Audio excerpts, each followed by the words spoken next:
Hello friends, आपका स्वागत है हमारे इस यूट्यूब चैनल पे।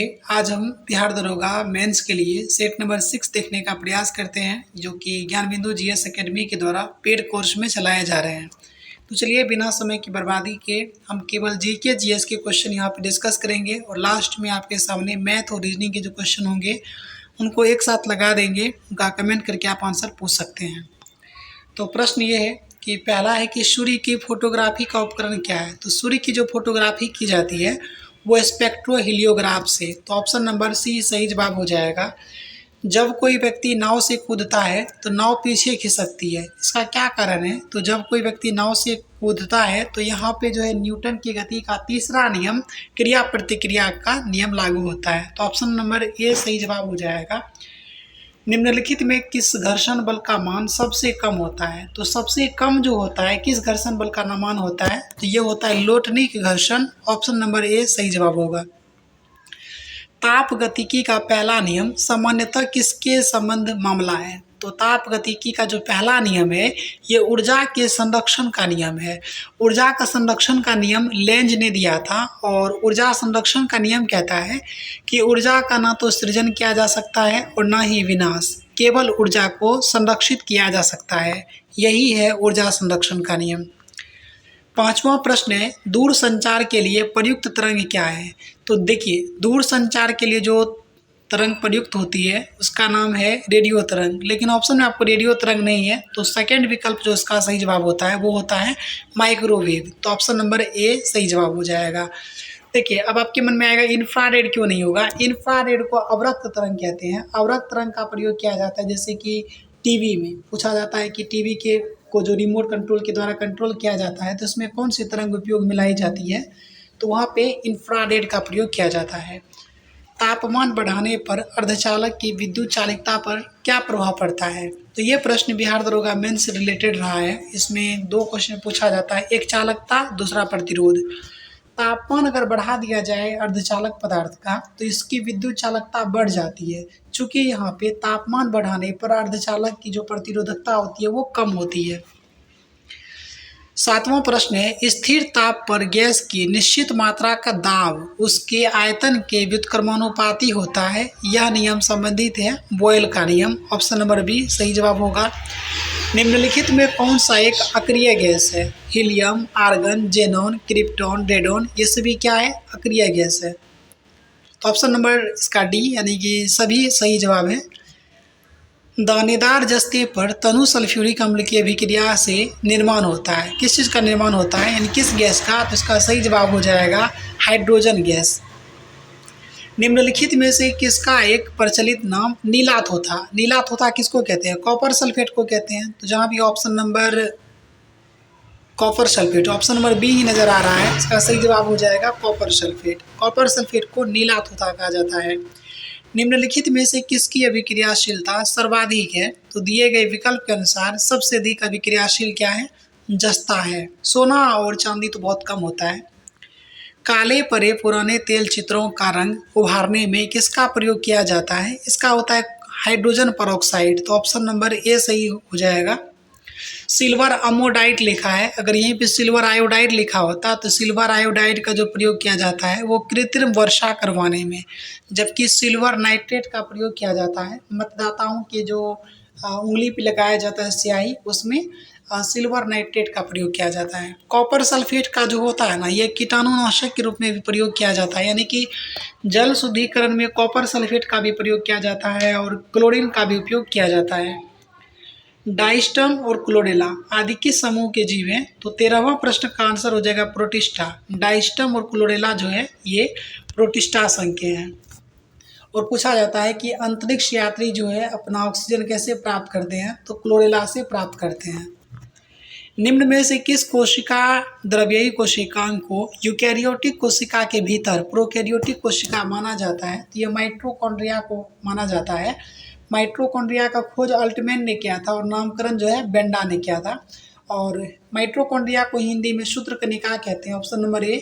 इस प्रश्न को आपको सहज भाषा में ऐसे भी पूछा जा सकता है, इनमें से किसे घर के अंदर घर भी कहा जाता है, यानी कि यूकैरियोटिक कोशिका के भीतर प्रोकैरियोटिक कोशिका माना जाता है माइटोकॉन्ड्रिया को। निम्नलिखित में कौन ग्लूकोज को ग्लाइकोजन के रूप में संचित रखता है? तो जो मानव शरीर में यकृत है, यकृत ग्लूकोज को ग्लाइकोजन के रूप में रखता है। और मानव शरीर में सबसे बड़ी ग्रंथि जो है यकृत ही सबसे बड़ी ग्रंथि है, जबकि सबसे बड़ा अंग पूछ लिया जाए तो वो हमारी त्वचा होती है। निम्नलिखित में कौन सा हार्मोन रक्त में कैल्शियम की मात्रा को नियंत्रित करता है? तो रक्त में कैल्शियम की जो मात्रा को नियंत्रित करता है वो होता है पैराथायराइड हार्मोन। तो ऑप्शन नंबर बी सही जवाब हो जाएगा।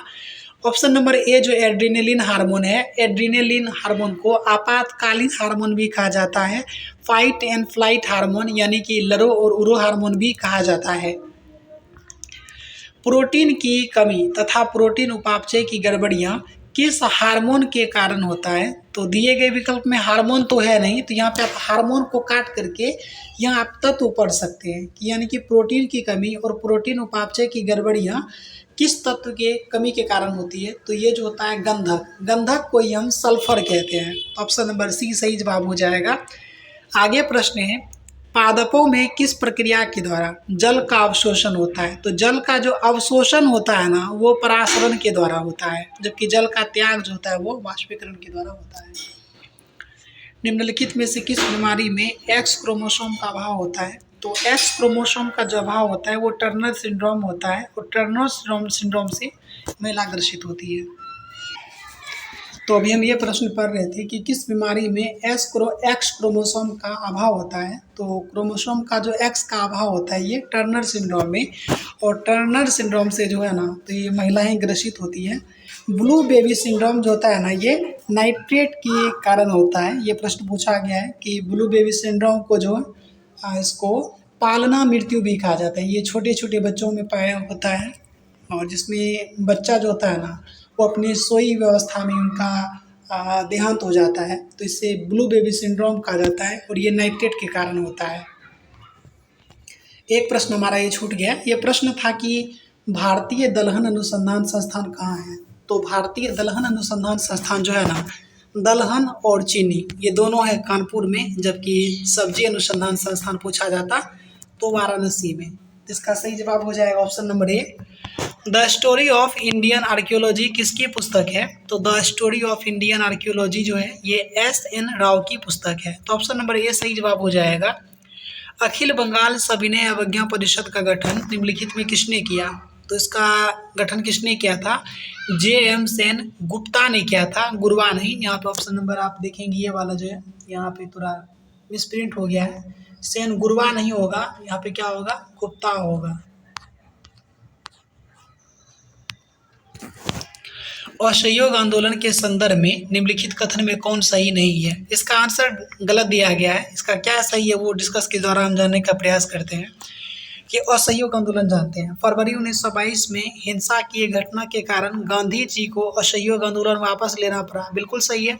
5 फरवरी 1922 को गोरखपुर में हुआ था, उत्तर प्रदेश के गोरखपुर में ये घटना हुआ। इसमें 22 पुलिसकर्मी को जिंदा जला दिया गया। असहयोग आंदोलन के कारण मार्च 1922 में गांधी जी राजद्रोह के आरोप में गिरफ्तार कर लिए गए, बिल्कुल सही है। और गांधी जी को जब गिरफ्तार किया गया असहयोग आंदोलन के दौरान तो इनको 6 वर्ष के लिए सज़ा सुनाया गया था, और जो सज़ा सुनाने वाले जो जज थे उनका नाम था ब्रूमफील्ड नामक जो जज थे, उन्होंने सज़ा सुनाया था 6 वर्ष के लिए। हालांकि स्वास्थ्य संबंधी कारणों की वजह से 2 वर्ष के बाद इनको रिहा कर दिया गया। आई थिंक 1924 में इनको रिहा कर दिया गया। असहयोग आंदोलन में किसानों, श्रमिकों और कारीगरों ने भी भाग नहीं लिया, गलत है। असहयोग आंदोलन ही पहला ऐसा आंदोलन था जिसे जन आंदोलन का नाम से जाना जाता है। इसमें हर वर्ग ने सहयोग किया, किसान ने, श्रमिक ने, कारीगरों ने भी। तो यह आंसर इसका सी सही होना चाहिए, लेकिन इसमें डी दे दिया जो कि गलत है। G.D. बिरला ने राष्ट्रीय आंदोलन का खुला समर्थन किया, बिल्कुल सही है। और ये उस समय के तत्कालीन बहुत बड़े उद्योगपति हुआ करते थे, और याद होना चाहिए आपको। और असहयोग आंदोलन के बाद जो ये चौरी चौरा कांड हुआ, उसी को गांधी जी ने कहा था कि हिमालय जैसी भूल बताई थी। मतलब असहयोग आंदोलन को प्रारंभ करना गांधी जी ने अपने जीवन काल में हिमालय जैसी भूल बताई, चूँकि गांधी जी ठहरे थे अहिंसावादी, लेकिन यह युद्ध ये जो आंदोलन था ये तो हिंसावादी हो गया। आगे प्रश्न देखें कि पाकिस्तान शब्द का जन्मदाता किसे माना जाता है। देखिए, पाकिस्तान शब्द का जो जन्मदाता माना जाता है ये है चौधरी रहमत अली को। किस गवर्नर जनरल ने नरबली प्रथा पर रोक लगाया? तो नरबली प्रथा पर जो रोक लगाया लॉर्ड हॉर्डिंग ने लगाया था। चार्ल्स मेटकॉफ को प्रेस का मुक्तिदाता कहा जाता है। और डलहौजी का तो पता ही है, राज हड़प का नीति यानी कि डॉक्ट्रिन ऑफ लैप्स लाया था लॉर्ड डलहौजी। निम्नलिखित में किसकी एक प्रमुख विशेषता स्थानीय स्वशासन थी? देखिए, स्थानीय स्वशासन के लिए जो प्रसिद्ध है वो चोल वंश है, तो ऑप्शन नंबर बी सही जवाब होता। मेगुती मंदिर का निर्माण किसने करवाया था? ये पुलकेशिन द्वितीय ने मेगुती मंदिर का निर्माण करवाया। अशोक के किस शिलालेख में धम्म की व्याख्या है? देखिए, धम्म की व्याख्या जो की गई है वो 11वां शिलालेख में। 12वां में है स्त्री महामात्र यानी कि धम्म महामात्र की नियुक्ति 12वां में, यानी कि स्त्री महामात्रों की नियुक्ति 12 में। और 11वां में क्या है? धम्म की व्याख्या। 13वां में कलिंग युद्ध का वर्णन है। उसके बाद 5 यवन राजाओं का भी उल्लेख है 13वां में। 14वां में क्या है कि अशोक ने अपनी प्रजा से आग्रह किया था कि वो धार्मिक जीवन का यापन करें, यानी कि धार्मिक जीवन जीने का आग्रह किया गया 14वां शिलालेख में। इस्लामी वास्तुकला का रत्न किसे कहा जाता है? तो ये अलाई दरवाजा को कहा जाता है इस्लामी वास्तुकला का रत्न। और अलाई दरवाजा जो है ये कुतुब मीनार का ही मुख्य द्वार है। अलाई दरवाजा और जमायत खाना मस्जिद जो है इनका निर्माण अलाउद्दीन खिलजी ने करवाया। लाल किला का निर्माण शाहजहां ने करवाया था। और कुतुब मीनार के निर्माण का नींव जो रखा था कुतुबुद्दीन ऐबक रखा, लेकिन इसको पूरा किया इल्तुतमिश। लेकिन बाद के टाइम में फिरोज शाह तुगलक के काल में क्या हुआ कि अनुसंधान कार्य बहुत किए गए, जिसके कारण इसके ऊपर के मंजिल ढह गए। तो उसके बाद उस पर 3 और मंजिल बना दिया गया। तो यानी कि फिरोज शाह तुगलक, कुतुबुद्दीन ऐबक, फिरोज शाह तुगलक, इल्तुतमिश, इन 3 व्यक्ति का संबंध है कुतुब मीनार के निर्माण से। ये रेलवे एनटीपीसी में पूछा गया था कि इनमें से किस व्यक्ति का संबंध कुतुब मीनार निर्माण से नहीं है। प्रबोध चंद्रोदय की रचना किसने किया? तो प्रबोध चंद्रोदय की रचना कृष्ण मिश्र ने किया। ऑप्शन नंबर ए सही जवाब होगा। मुगल काल में सिकदार नामक अधिकारी प्रमुख क्या होता था? तो मतलब सिकदार नामक अधिकारी जो होता था ना, ये परगने का प्रमुख अधिकारी होता था। ऑप्शन नंबर बी सही जवाब हो जाएगा। नेक्स्ट प्रश्न देखते हैं कि तालीकोटा का युद्ध कब हुआ। देखिए, तालीकोटा का युद्ध जो हुआ था विजयनगर और बहमनी साम्राज्य के मध्य हुआ और ये 23 जनवरी 1565 को हुआ। और इतिहास में इसको राक्षसी तंगड़ी का युद्ध या बन्नी हट्टी का युद्ध भी कहा जाता है। डनहिल कप, डनहिल कप का संबंध किससे है? तो ये गोल्फ से संबंधित है डनहिल कप। उसके बाद जबकि एजार कप या एजरा कप पूछा जाए तो वो पोलो से संबंधित है। क्रेडल, क्रेडल शब्द किस खेल से संबंधित है? तो ये कुश्ती से संबंधित है। 34वां प्रश्न का आंसर सी है। हम ज़्यादा समय आपको इसलिए व्यर्थ नहीं करवाना चाहते क्योंकि हमारे पास भी एक टाइम का लिमिटेशन होता है, तो हम चाहते हैं आपको कम समय में केवल और केवल फैक्चुअल चीज़ें बता करके आगे बढ़ने का प्रयास कर रहे हैं। चिराग सात्विक का संबंध किस खेल से है? तो चिराग सात्विक का जो संबंध है ये बैडमिंटन से है। ब्रोकन विंग्स, ब्रोकेना नहीं होगा, यहाँ पर लिखना था। ब्रोकन विंग्स के लेखक कौन है? तो ये सरोजिनी नायडू है। महादेवी वर्मा के बारे में जानिए कि महादेवी वर्मा क्या है कि इनको आधुनिक युग की मीरा कहा जाता है, इनको महादेवी वर्मा को। और उनकी एक बहुत सारी पंक्तियाँ हैं जो हमने भी पढ़ी है, तो इसमें याद रखेंगे कि ब्रोकन विंग्स के लेखक कौन है?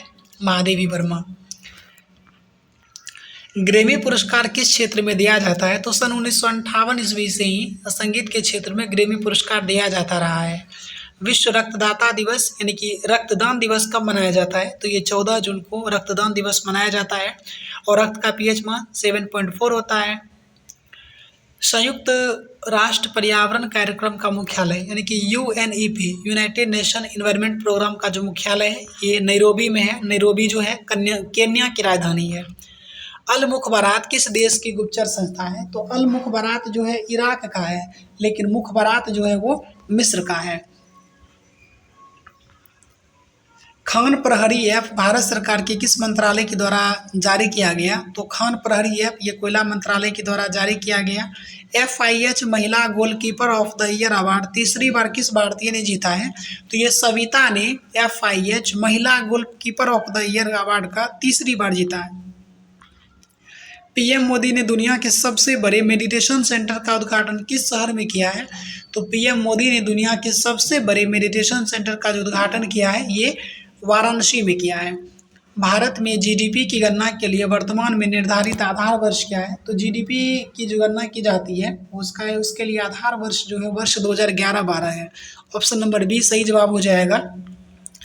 आगे प्रश्न है कि उपभोक्ता उपभोक्ता आय स्तर और उपभोक्ता द्वारा खरीदी गई वस्तु की संतुलित मात्रा के बीच संबंध को दर्शाया जाता है। ये होता है एंजेल वक्र। एंजेल वक्र के द्वारा दिखाया जाता है। तो देखिए ऑप्शन में कहाँ पे है?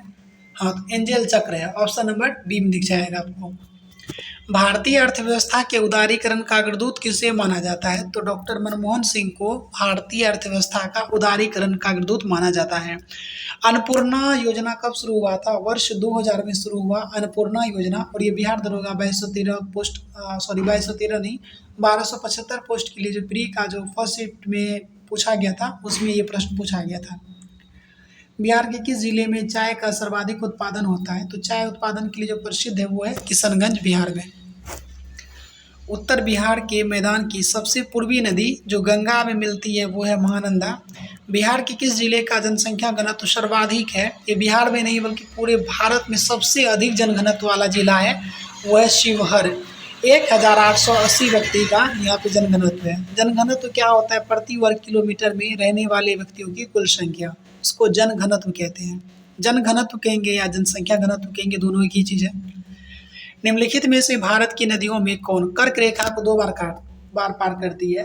तो यहाँ पे माही नदी जो है ना, माही नदी कर्क रेखा को 2 बार काटती है। जबकि विश्व स्तर पे ये पूछा जाए कि मकर रेखा को कौन सी नदी काटती है, तो विश्व स्तर पे मकर रेखा को जो काटती है वो लिम्पोपो नदी। जबकि कर्क रेखा को जो विश्व स्तर पर पूछा जाए कि 2 बार कौन काटती है, तो वो है जैसे भारत में तो माही नदी है ही, उधर पूछा जाए तो कांगो या जायरे नदी।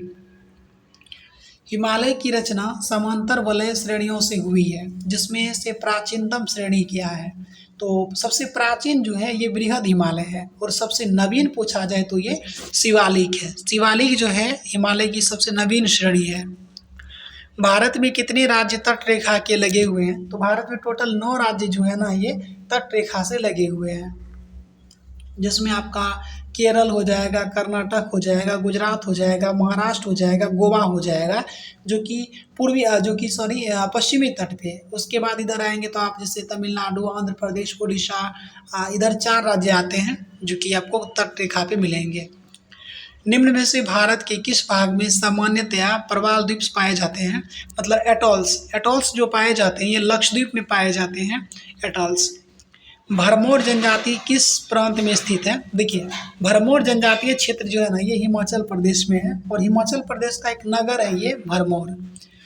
भारत के उत्तरी मैदान में शीत ऋतु में जो वर्षा होती है इसका क्या कारण है?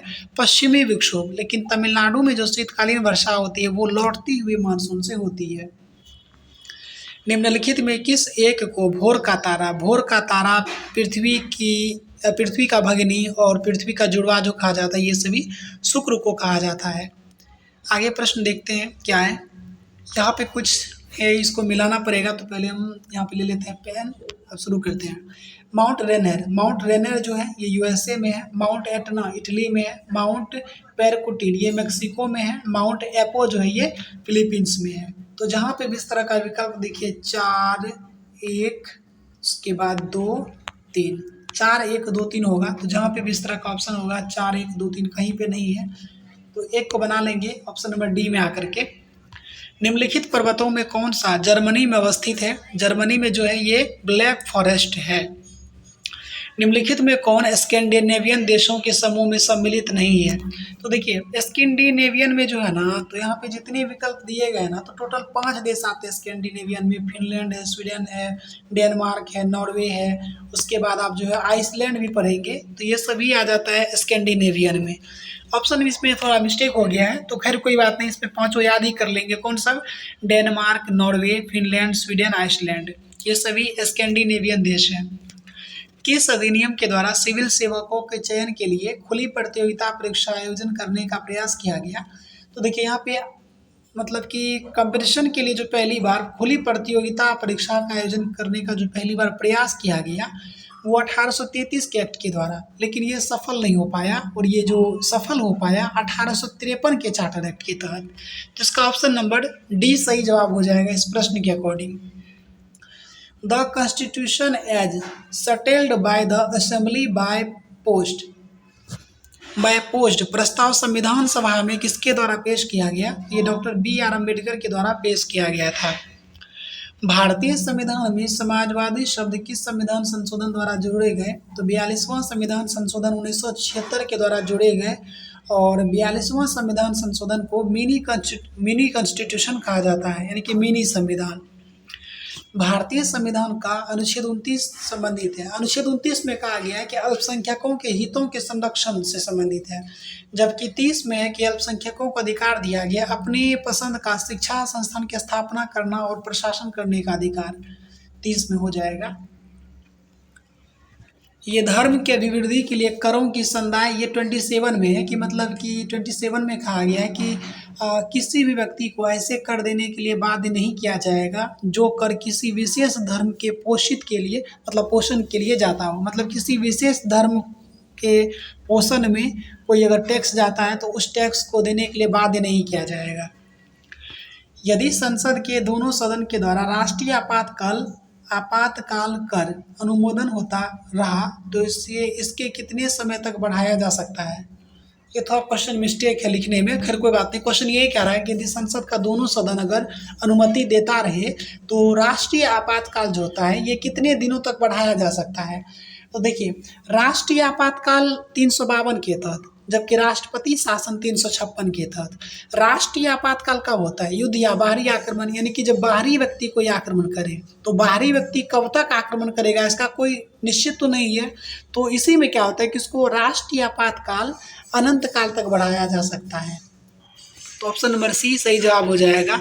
356 में राष्ट्रपति शासन है और 360 में वित्तीय आपात है। हमारे देश में अभी तक कभी भी वित्तीय आपात नहीं लगा है।